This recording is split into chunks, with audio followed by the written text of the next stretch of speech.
Right, good evening, everybody. So we have chit-chat a little bit, and so we're going to start our session tonight.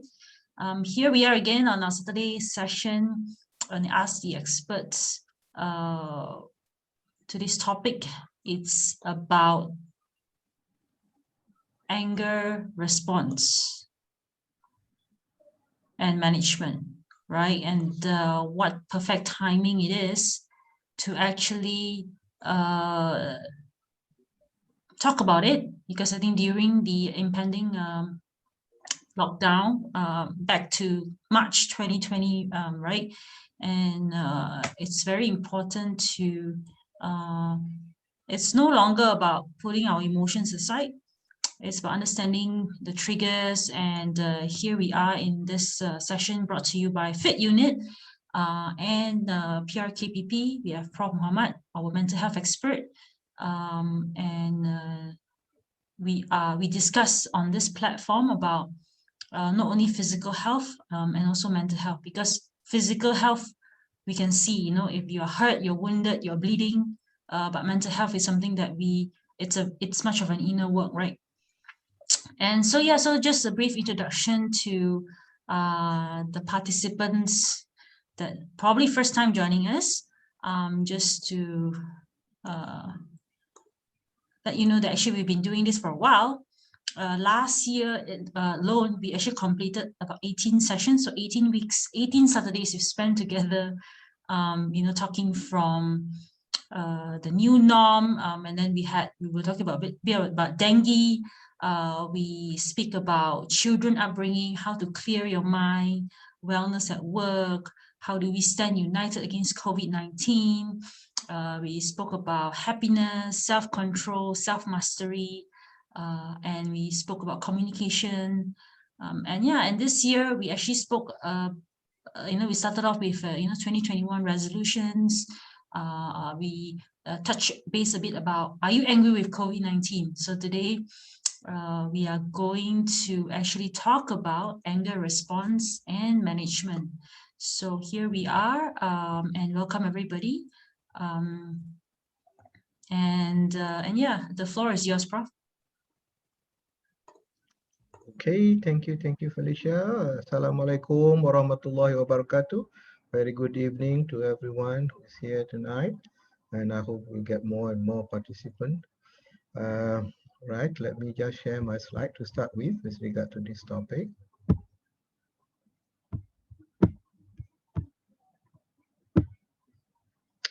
Okay, I hope you can see this slide.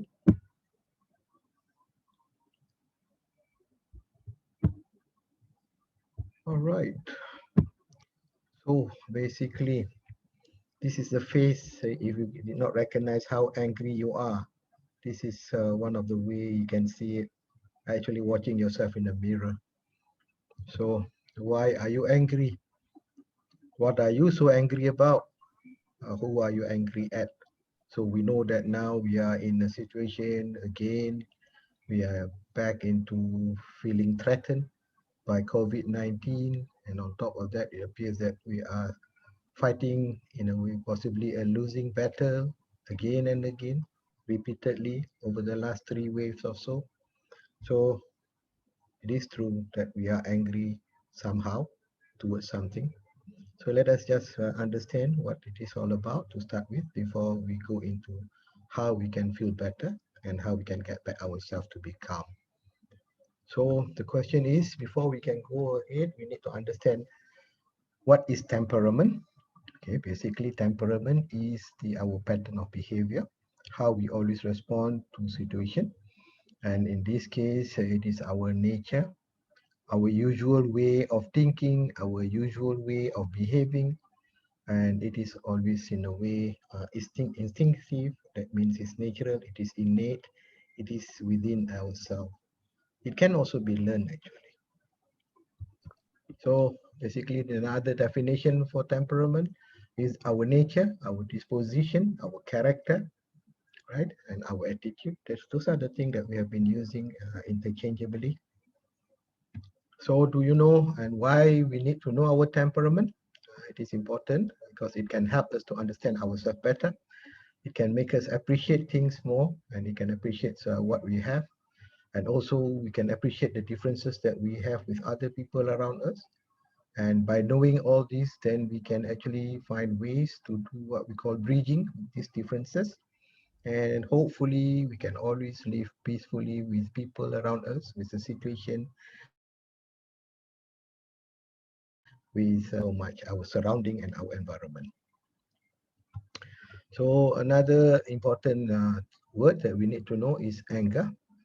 Anger is a feeling of displeasure or hostility, very intense feeling. It's negative in nature, maybe towards someone, maybe towards something that you think or you believe that it has done wrong to you, or it is rather bad to you, or it has put you into a dangerous situation.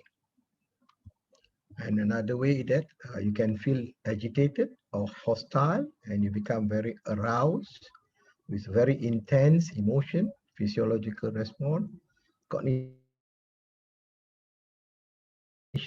a perceived threat or the sense of wrongdoing by others towards yourself. And another synonyms to anger, here I would like to actually point out a few words. You're feeling displeasure, you're feeling irritated, you're feeling outraged, you feel sore, and possibly you end up with actually hatred, fury, violence, and things of that sort, which could be, these are all the different words that suggest different degree of the anger.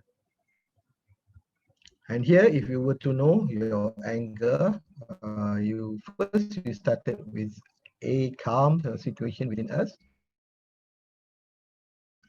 then and the frustration lead into anger, and our anger becomes severe and serious. We become very furious towards something. So as you know, there are many reasons, there are many triggers, and if it is at home, usually it's something to do with relationship with the parents or possibly with siblings. Then at school, again, relationships is also another big issue. Another thing is about your performance. If it is at work, similarly, it's about performance, it's about relationship. So there are many triggers actually that could cause you to actually from situation of calmness to become more frustrated and then subsequently develop anger. And what can push someone to become so angry? So these are again, as I said, most of us have, the weakness, and if the button is being pushed, our weakness has been pushed to a certain situation, we can feel so bad. For example, we feel hurt, we feel pain, we actually feel that we are being bullied, being disrespected, being misunderstood, being ignored. So these are all the push button that make someone to become frustrated to start with and later to become angry. So these are the exploration worksheet. Maybe we can try and apply it in our life. Example, like you must know what made you feel angry to start with, and what are the feelings that follows with that anger, and subsequently what are your thoughts that go through your head when you have this anger feeling, and how do you respond to it, and at the end of the day, how it ended up, what has happened, and what are the consequences. And most important, in this exploration sheet, you must also look at how can you then do or act differently the next time if the situation happens again. So if you can try to use this as a reminder, this will help you a lot because it is actually in a way make you come to term with who you are and how you respond to situation, to the stresses or to the, as I said, to the push button that make you feel angry. And also you can do this anger management self-assessment. You can answer all these questions and see whether on the Likert scale of 1 to 5, where are you? If most of the question is with the answers of 3, 4, or 5, then it is a warning sign for you to actually take heed about yourself, about your temperament, about how you actually deal with the situation you are in. So this could be again and again become first and foremost a reminder to yourself what position you are in. And the four deadly effect of anger on your health to start with, obviously the physical health. Secondly, the emotion. Thirdly, the psychological health, the emotion and the mental health. And subsequently, also it will weaken your immune system. So as you know that if your body is always in the state of stress, in the state of high alert arousal, in what we call a chronic cortisol kind of situation, so that will actually get you into a complicated physical, mental, and possibly spiritual health too. So anger does not demand any action, but it will make you lose your self-control. And again, if you can control your anger, then you are not mad with what is going on. So then you won't say anything that you will regret later. And if you can't say anything nice, if you're angry, the best is just to stay calm and to be quiet about it and shy away from the situation. Right? And I can tell you throughout life, there will be people who make you mad, who disrespect you, who treat you bad. So don't let these things consume you. Don't let it get into your heart and you feel hated yourself, you blame yourself. Possibly you blame people, but you cannot do anything much about it. So control your anger because it is just one word away from the word danger, one letter away from the word danger. So as you know, anger with a D, that will cause you trouble.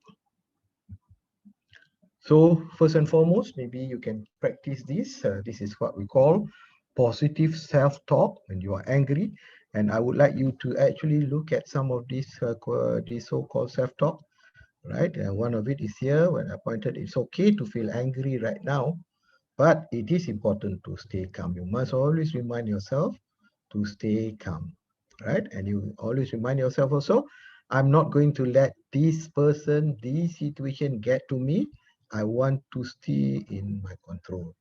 So that is important because the control is yours, not others, right? You can't control others because people won't always act the way I want them to, and I can't control what they do or they say. So these are very important things that you must know. You must be aware because you can only control yourself, right? And you must realize you know that you are getting angry, but it doesn't solve any problem. So now don't work up on the anger because it loses your energy. You can't even solve the problem. Now think about how to solve the problem in a much calmer way. Think about the consequence if you're angry, and you can choose not to be angry right now, and you have to control your feeling. And there's others, all those self-talk that you can use. Example here, this won't last forever. What can I do to stop feeling this way? It's a big deal to me, but I don't want to do anything to make angry.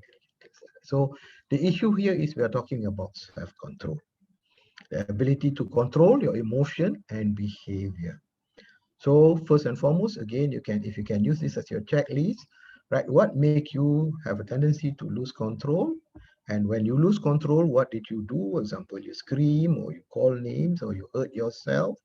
And what you should do actually from all those previous so-called behaviors that is not good for you, how can you do a better behavior when you feel you are losing control? So there is a way here, example, the breathing, the exercises, walk away, talk it out maturely if you can. If you can't, just walk away and then do exercise, just have a good relaxation, music therapy. So you must take control of yourself.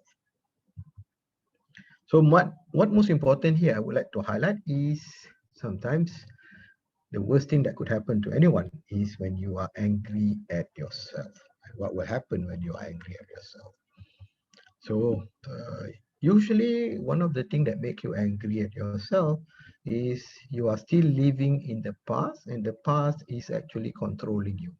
The past keep reminding you about what has happened, and you are stuck in the past. That is the problem.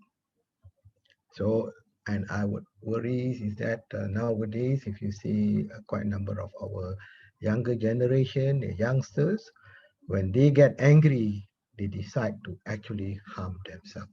And this is called deliberate self-harm because of the anger. And they feel by doing that self-harm, it actually gives some relief. Here we want to see what is that so-called self-harm cycle. Usually people have this emotional suffering, and then the emotional suffering become too much for them, it become emotional overload. Then they decide whether it's voluntarily or sometimes involuntarily they do self-harm. And a lot of time this is called the non-suicidal self-injury. This is where the self-harm is. It does give you temporary relief, but subsequently, when you get out of it, you get guilt, you get blame, you feel shame, you blame yourself, and you believe that you are actually not a good person in a way. So here I would like to suggest how to manage those anger, how to actually deal with this situation that you are in. First and foremost, focus on how to get this mental calmness. And most important, we keep saying again and again, is actually to be mindful of your thoughts, mindful of what is going on, actually able to look at it and to talk about it within yourself and to see it in a proper manner. This is called mindfulness. And mindfulness is obviously, if you cannot go outside, go inside. This is where meditation is, prayers, and things like that. So tips to become mentally stronger: you meditate every day, you pray every day, you cannot miss your prayer, you cannot miss your meditation. And first and foremost, always must learn that there are always challenges. No one actually who is living is not facing any kind of a challenges. There will be challenges all the time, every day. So you must learn how to accept new challenges. And you must learn how to develop to have what we call the positive self-talk. If you're always living in your past, it has made you to become a negative psychology person with a negative self-talk. Right? Be comfortable with any kind of challenges, any kind of rejection, any kind of discomfort.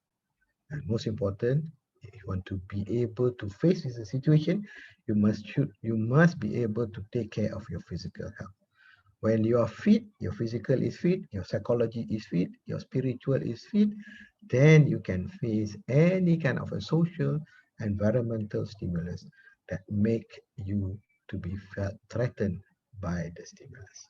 So master your emotional intelligence and take some time every day to reflect, because the so-called emotional intelligence is when we talk about self-smart.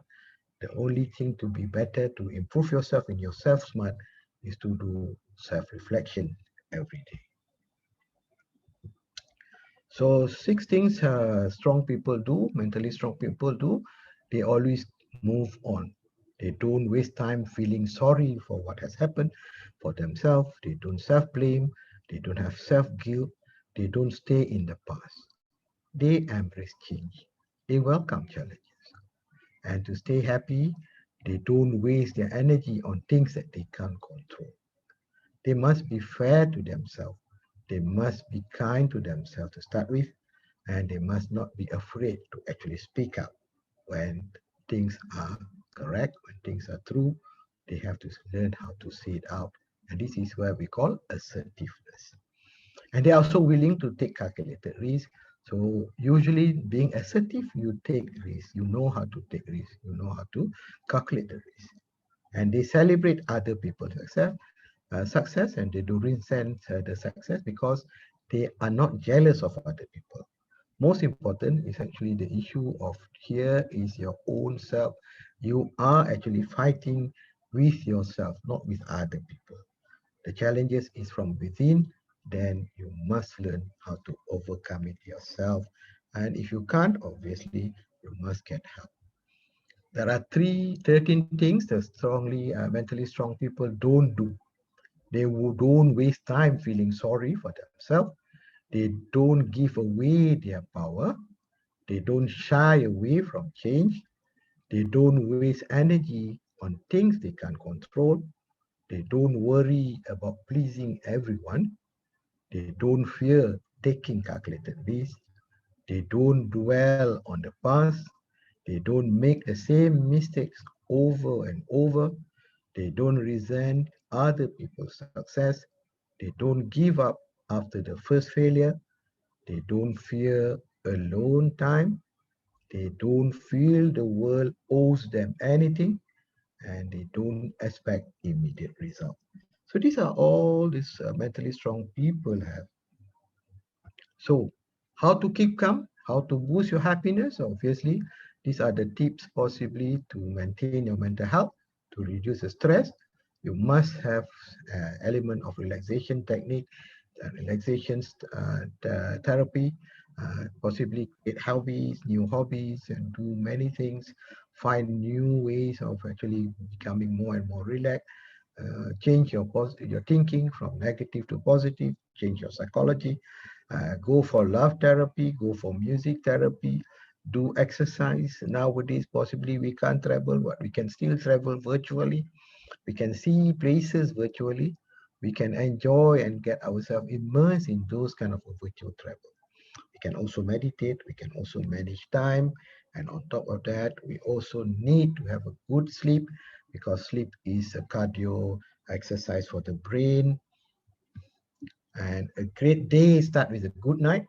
If you eat healthy, if you exercise well, if you actually skip your snooze button in the day, you make your bed comfortable, surely you can get a good 6 to 8 hours.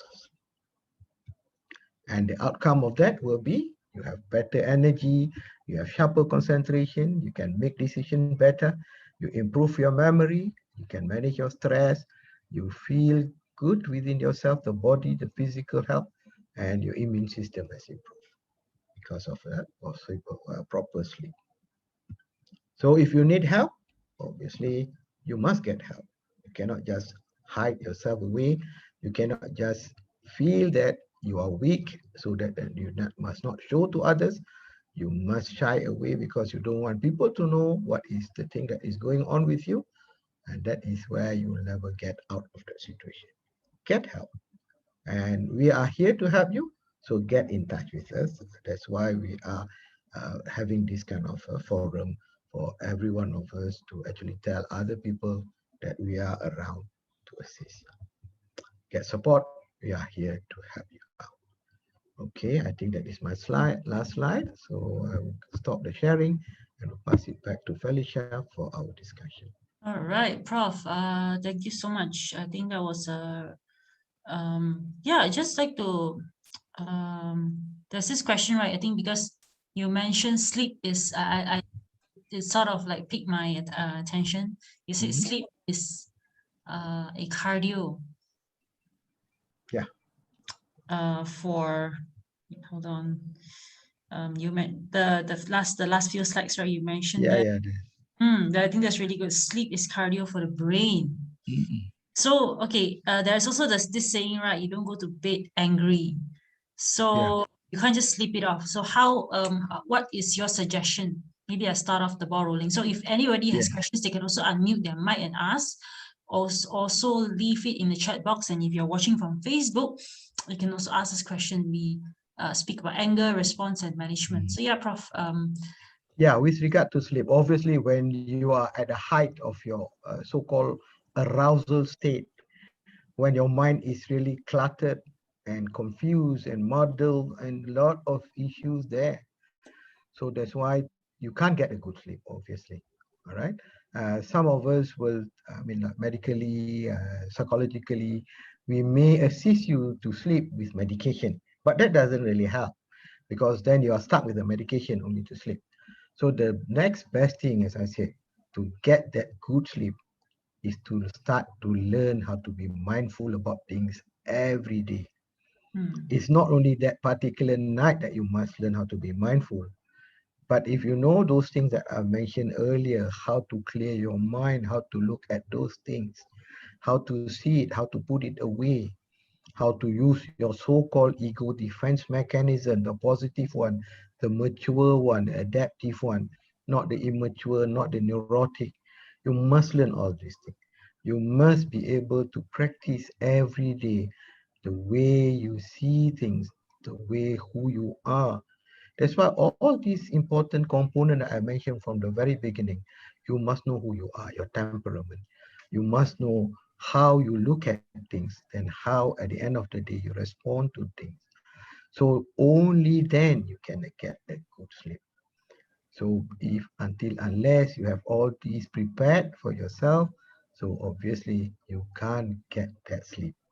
So this is where we want you to start actually train yourself.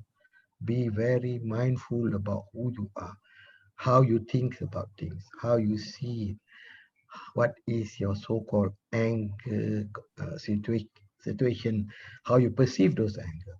Until unless you can see it correctly, only then actually you can respond.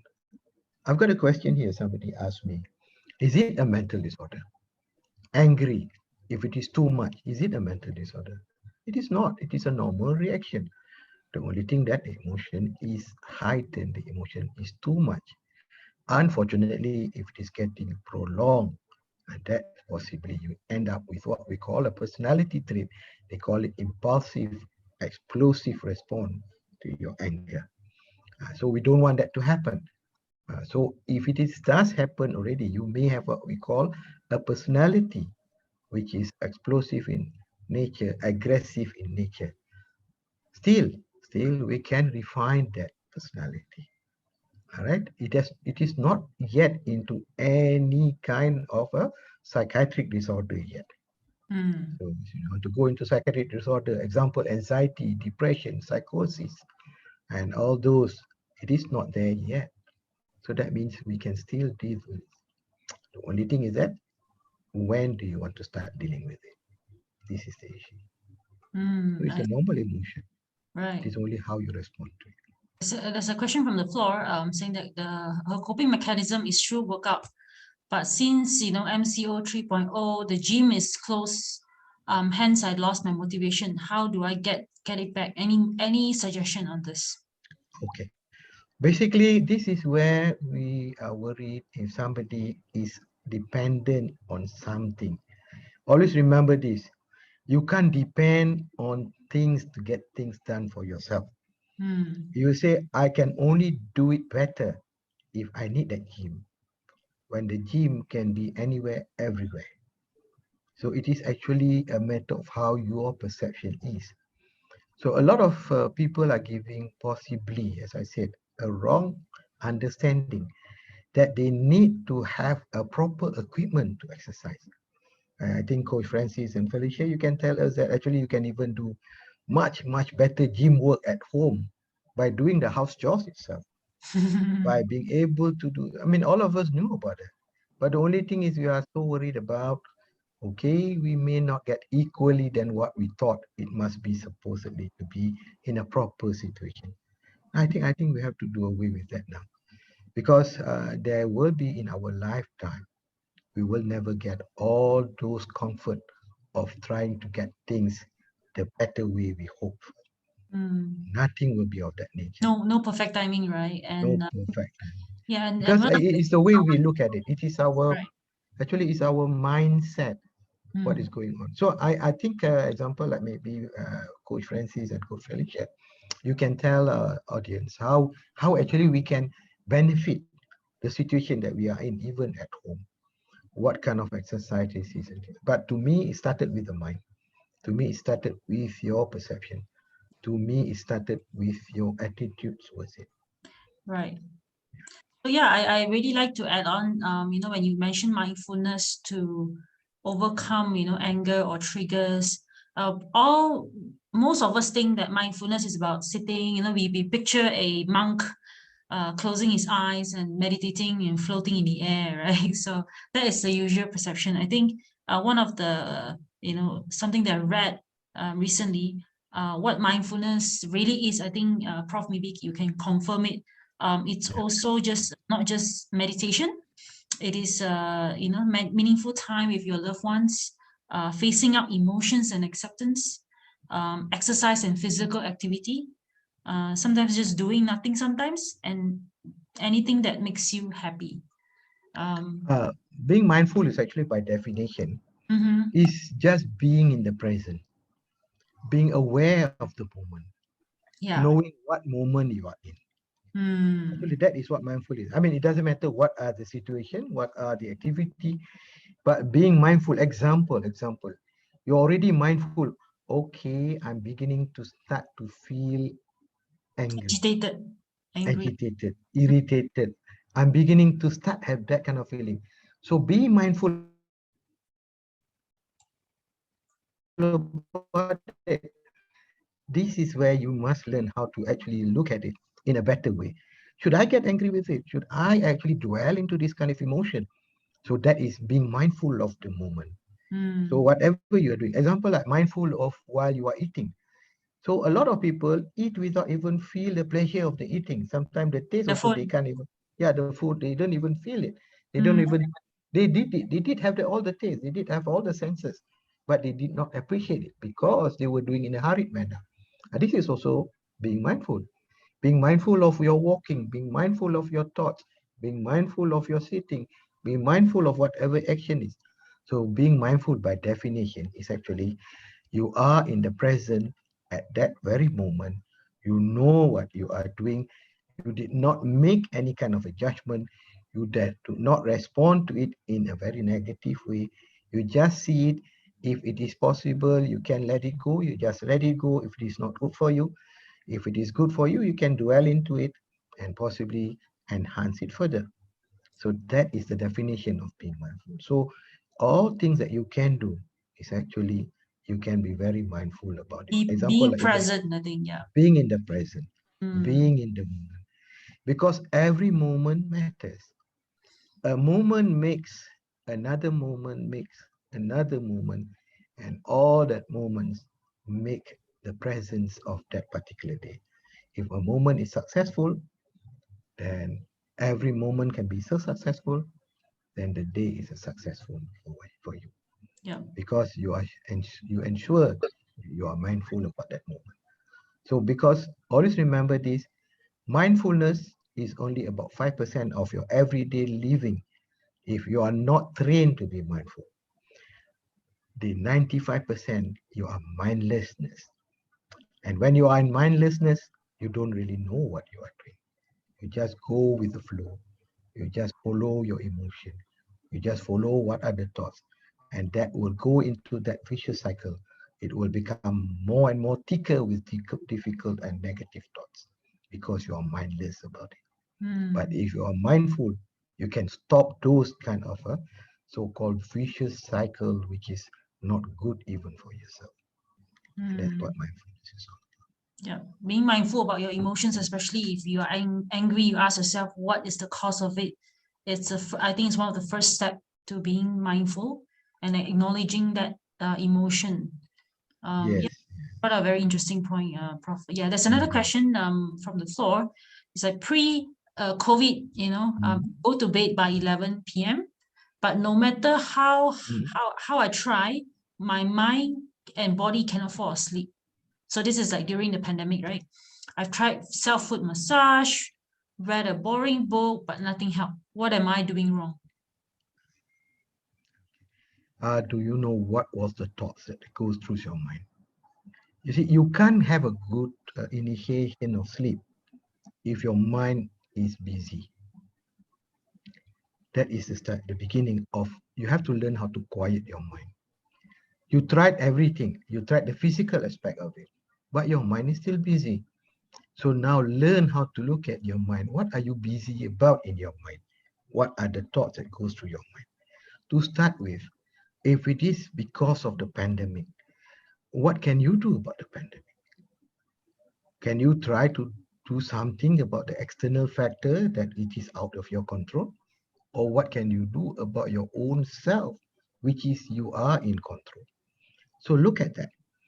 Because I think unless you can actually quiet your mind, you can actually push away all those so-called cluttered issues that you have, only then you can start to sleep or initiate sleep. That's why most of us we start thinking. Actually, your mind becomes so busy, not at the point of sleeping actually or wanting to sleep. It is already being busy for the whole day. Mm, So if you want to prepare your sleep at 10 o'clock, you better make sure that your mind start to be quiet at even 6 o'clock in the evening. Wow, That three. is where you take charge of it. Because I can tell you, you can just sit down quietly, but your mind is still active. You stare blankly in front of you. You don't know what you are doing, but your mind is very busy. So from there on, you must learn how to actually keep it off. You must actually push it away, push it aside.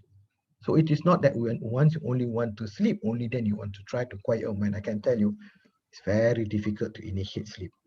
And you can only become sleepy, you're able to sleep when you're tired and become so sleepy.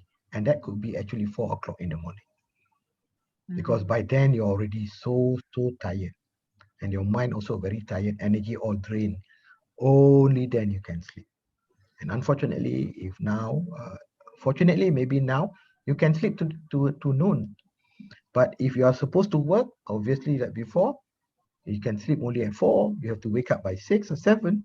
And that is where you become sleep deprived. So you must learn how to actually start to train your mind to learn how to quiet the mind. And this is where we have the so-called groups, forum. We can teach you how to do what we call self-hypnosis.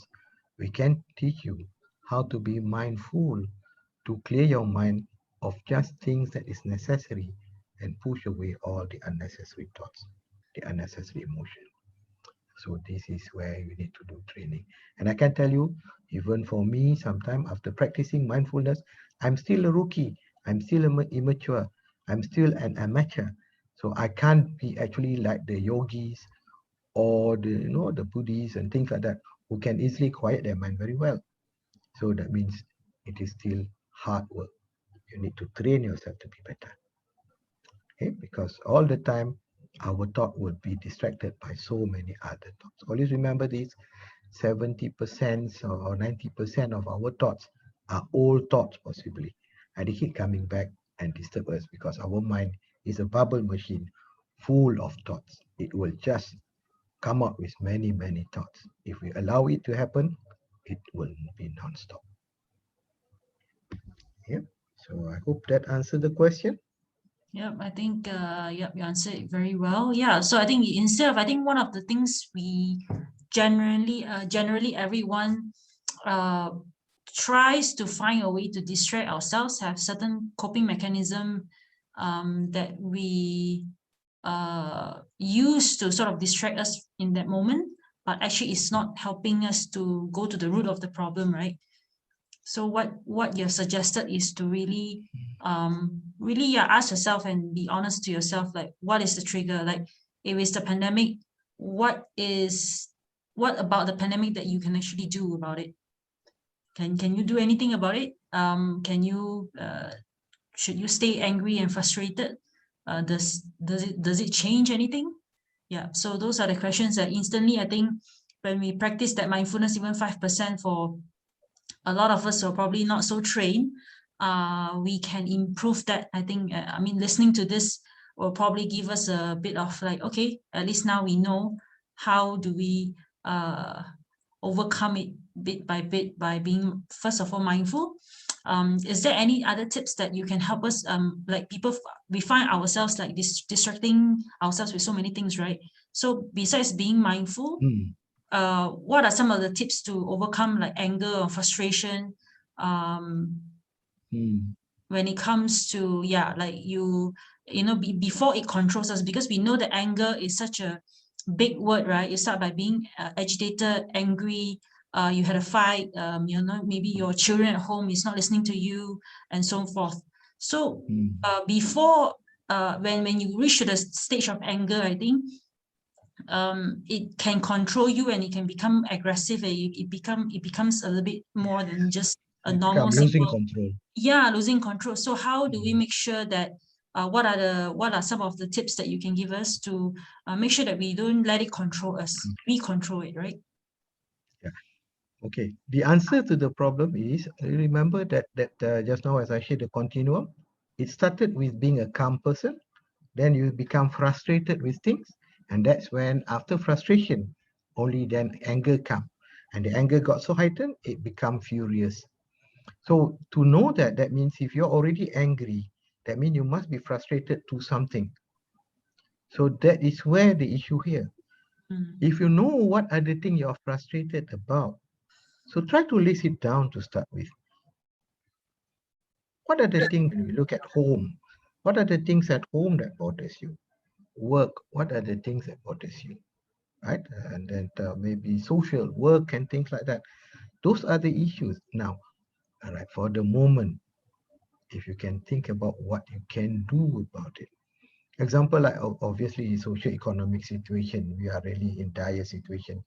Most of us are going to go into again another problem of not able to go back to work to get what we really want in terms of money, security. So, but okay, how can we survive with this situation? So, example like this, if you were to note about the situation where you are at war, in at war situation, you must learn how to adapt. Without adaptation, thinking that you can go back to your old situation, that means you're actually having a false hope. When actually now, whether you like it or not, you have to learn how to readjust to the situation. Oh, again, individually, you may not find the answer. So this is where, as I said, get some kind of a help, get some kind of a support, put things together, be with a forum of people who can assist, put everything on the table, then let us see together how we can improve it. I can't go into this in detail in personal situation, but you must make it clear what are the issues you're facing. Until unless we all understand what are the issues, we are not able to help you out. So this is why I said don't shy away, don't avoid, don't think that you can handle the problem alone. Come forward, talk about it, right? Then let us, or few of us, see it in the way we can deal with it. Because until those things get sorted out, only then we can give you a better answer. Mm. But as I said, your problem, my problem are all very personalized, are all very unique to ourselves. Nobody will have the same. So because of that, we need to understand what is going on with you so that we can help you better. So this is the issue here. If you did not actually put it forward clearly, I think you might not get the best answer to the solving the problem. Yeah, Yeah. I think you brought up a good point. If the question is not clear, then you won't get the answer, right? Yeah, I got a question here. Yeah. What is It's the anger. best way? Oh, okay. Uh, okay, what is the best way to relieve the anger for someone who is really bad at expressing their feeling to people? Someone who keeps everything to themselves. Okay, this is a question, very interesting question. Okay, it just shows that actually you tend to turn inward using that ego defense mechanism, turn inward and hurt yourself, bottle it up. Right? If you don't think so, you can express it to some other people. You can express it in many other ways. Example, anger, energy. You can sublimate it to exercise, to physical activity. Go for a punching bag. You know, if you can't get a person to punch, go for a punching bag because obviously nobody likes you to punch them, right? Shout yourself out, right? Find a way to express it out because always remember, you are like a pressure cooker. And the Mm. more pressure you are, try to release that Team. so-called steam. The loudest sound is because the steam is so highly pressured. So you must be able to release that. If not, you are really going to get inward kind of a bad situation within yourself. So if that is the case, as I said, why wait until the pressure is so much? Mm. Open it up, Mm. ventilate, open the tap, open the filter mechanism so that it won't get in anymore. Well, make a good filter mechanism to start. I always tell my student, it is like you are holding a pail on top of your shoulder or on your head, and the pail has not good proper filter. Everything goes in, and unfortunately, not only the filter mechanism is bad, you don't have a tap at the base of the pail to keep open so that whatever goes in should get out, doesn't Mm. get to fill up the pail, because the more the pail got filled up, you feel the burden of carrying the pail. So that is a two mechanism that you can have when things get inside you. The other thing, if you possible, try to build as high the wall is that surrounds you so that no one can throw whatever dirt into your pail because it's so high and people cannot reach you. This Yeah. is all the defenses that you can learn, which we can teach you later if you want to.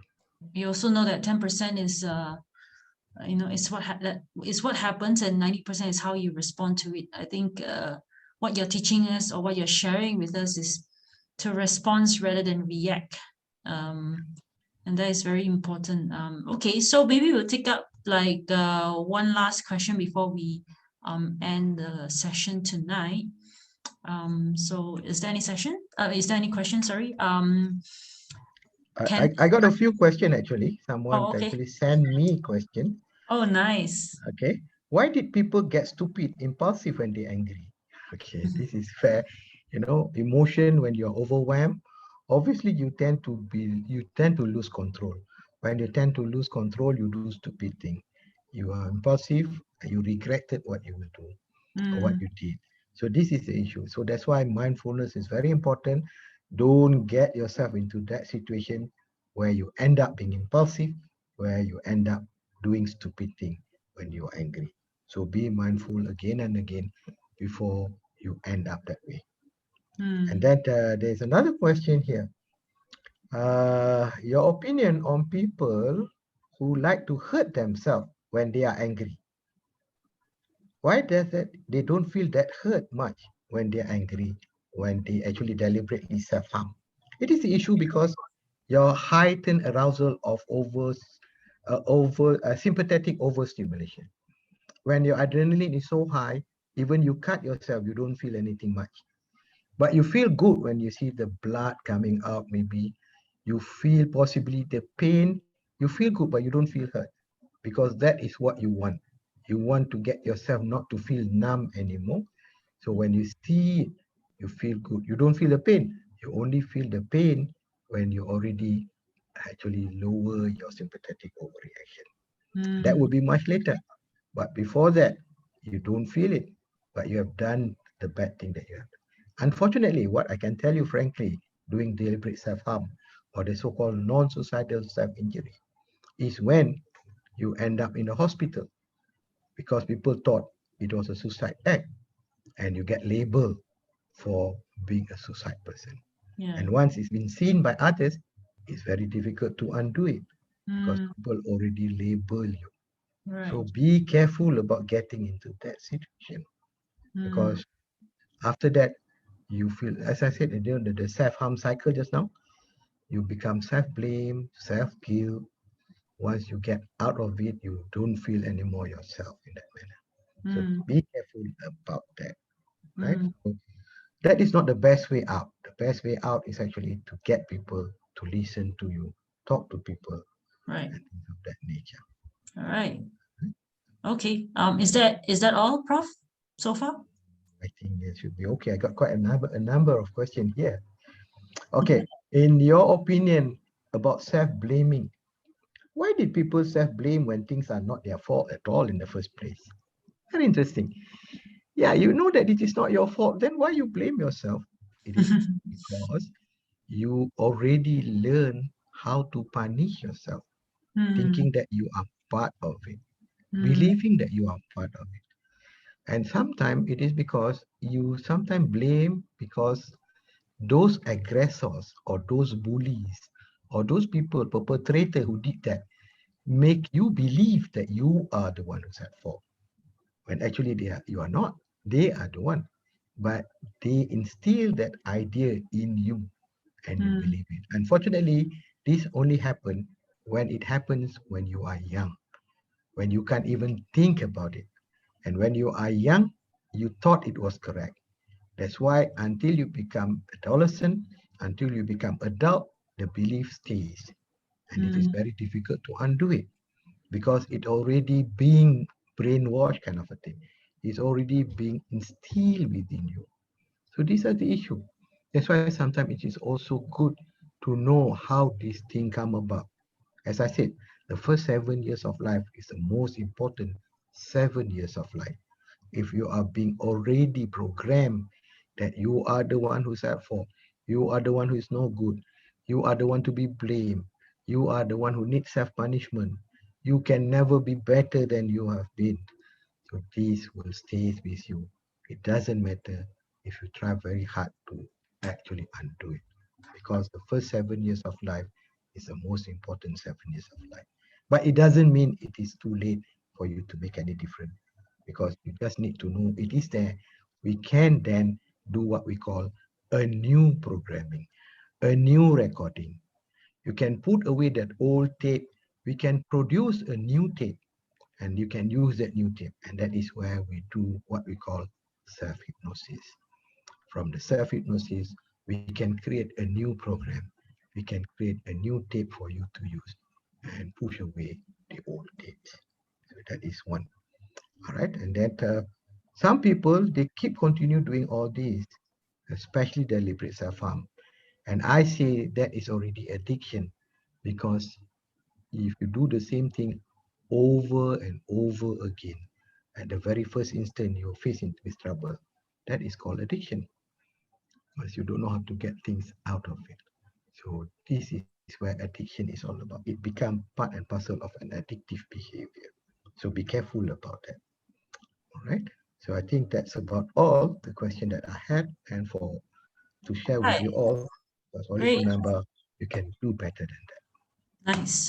Thank you so much, Prof, for your sharing. I think it's a really good sharing, and also thank you for all the questions. I mean, I hope that this is valuable for you as well. I mean, there's no silly questions. There's always an answer to everything. And yeah, just to summarize what Prof has shared, I think the first thing he ended the slide by saying, getting help or getting support is important. So definitely you can reach out to Prof personally, and yeah, you definitely seek professional help if you need to have someone to talk to. I think it's always good to know how to take the first step. If you know that you have certain issues or certain things that you want to actually handle, or have somebody to listen to you at least, right? I think we also learn about avoiding being dependent. Sometimes we use a third party way of coping with things, while it's a healthy way of doing things sometimes, but when the thing is gone, then you lose your motivation, right? So it's very important to know that you are the only person that you need to actually have to practice mindfulness. You don't need a third party. Of course, exercise, reading a book, getting good sleep, and having connection, having friends to talk to, those are very good things.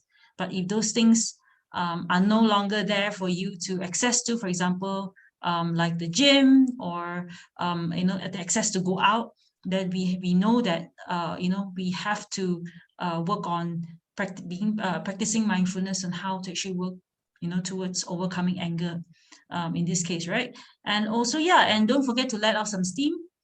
That's very important. We are all pressure cookers. Expressing is not it's not wrong. Okay, expressing is important. I think because we suppress ourselves, we don't want to express. Then when we finally let it off, then it becomes like a volcano. We're no longer a pressure cooker, right? So it's really important to do that. So yeah, so this is a very safe space to actually, we do some sharing, we work on things. Of course, on the physical side, exercising, eating healthy nutrition gives you, that head start in terms of, like, obviously, we talk about having anger can also lead to a lot of health issues. When you have, we Prof was sharing just now about, it disturbs your sleep, increase in high blood pressure, cholesterol, diabetes, and all these things, right? Because obviously, if it affects your sleep, affects your daily routine, then it will be a problem. So definitely add on the exercise, add on the nutrition. That one you can reach out to me or Coach Wong. And yeah, so when we have all this together, then we are healthy body, mind, and spirit. I think that's the way to go. And yeah, we definitely look forward for the session coming, there's impending lockdown. So we hope that everybody stays safe. Don't worry about panic buying. Everything is still open. We have a lot of gardenia bread available, don't worry. And yeah, most importantly, take care. And we take it one step at a time. So I hope, thank you so much for joining. Yeah, if everybody can switch on their camera, it would be nice. Yeah, Felicia, my last word, Felicia. Yes, sure. Always remember this, when you are young, you are depending on your parents and people around you. And now you are all already independent enough, but don't forget, we need to be interdependent. And to be better, we need to have buddy system. We need to have brotherhood, sisterhood. We need to do things together. You have to be interdependent with each and everyone who are like-minded, who wants to assist, who can help. Then don't forget, you are not alone. Okay. Right, if we can have everybody turn on their camera so we can take like a group photo, that would be nice. Hi, Shakir. Hi, Dr. Shakir. Hi. Hi, Amu. Yeah, nice to put faces, to the name and things like that. Noreen, yes, we can see you. Okay, yeah, thank you so much for joining in. So yeah, spread a good word. We will actually be able to actually put it on YouTube, so for the benefit of more people, right? Okay, yeah. Noreen, your camera is tilted. Are you okay with that? Noreen want to be different. Yeah. The Gen Z always want to be different, right? Okay. Okay. All right. Cool. All right. Okay. Everybody smile. Okay. All right. Thank you so much, everybody. So stay safe. And yeah, we will see everyone next week if possible. And always we wish for the best. Hopefully. Good night. And if you have any actually interesting topic that you want a bit of enlightenment on and things like that, you can always suggest to me or Prof or Coach Francis. Thank you so much, Dr. Shakir, for suggesting this topic for we were waiting for you just now. So he's the one that suggested the response and management. So thank you so much for, I think it's been so beneficial for a lot of people, me included. Great. And yeah, so we hope everybody stays safe and we'll see everybody next week. Yeah. Okay. Thank you. Take care. Good night. Thank you so much, Prof. Thank you. Stay Safe. safe. Take care. Stay safe. Keep Thank you, fit. Sha. Great. All right. Bye. Everyone. Fine.